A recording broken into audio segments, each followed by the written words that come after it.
স্বামী স্ত্রীর সম্পর্ক আল্লাহ সুবহানাহু ওয়া তাআলা জান্নাতে তৈরি করেছে এবং সবচেয়ে প্রাচীন সম্পর্কের মধ্যে যদি কোনো সম্পর্ক থেকে থাকে সেটা হচ্ছে স্বামী এবং স্ত্রী।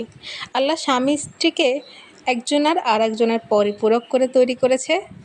আমি আমার স্বামী ছাড়া যেমন অচল, আমার স্বামীও আমাকে ছাড়া অচল। অনেকে মনে করেন স্বামী বা স্ত্রী তার জীবনের সবার মতন একটা অংশ, একজন মানুষ যে তার জীবনে এসেছে, দ্যাটস এনাফ, এর চেয়ে বেশি কিছু নয়। কিন্তু আসলেই কি তাই? আসলেই তাই না। আমার স্বামী এই যে আমার বিয়ের পর থেকে এবং আমি যতদিন বেঁচে থাকবো এই দুনিয়াতে, আল্লাহ আমার রিজিকের মাধ্যম করে রাখবে আমার হাজব্যান্ডকে। আমার স্বামী আমার সুখে দুঃখে, আমার বিপদে আপদে, আমার হাসি কান্নায় আমার পাশে থাকবে। আমার চাহিদা, আমার আকাঙ্ক্ষা, আমার ইচ্ছা, আমার শখ বলতেই আমার স্বামীই পূরণ করবে। তাহলে আমার স্বামী আমার জীবনের কিভাবে মাত্র একটা অংশ হয়? আমার জীবনের ফুল অংশটাই তো আমার স্বামী।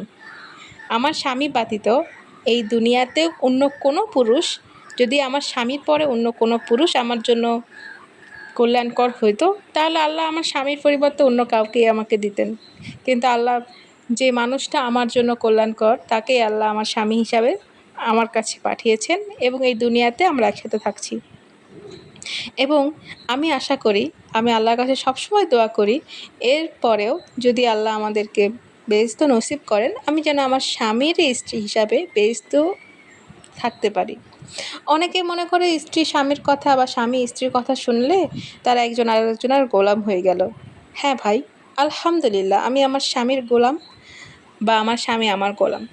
কারণ একজন স্বামী বা একজন ছেলে, একজন পুরুষ তখনই বিয়ে করে যখন সে পুরা দমে ম্যাচিওর হয়ে যায়। আর একজন ম্যাচিওর মানুষকে কখনো আপনি ভুল সিদ্ধান্ত দিলেই সে সেটা শুনবে না। সে সেটার উপরে অবশ্যই জাজ বিচার করেই তারপরে আপনার কথা শুনবে। আপনার কথা যখন শুনতেছে তার মানে আপনি ঠিক কথা বলতেছেন, তাই আপনার কথা সে শুনছে। তাই মানুষের কথা শোনার কোনো দরকার নাই।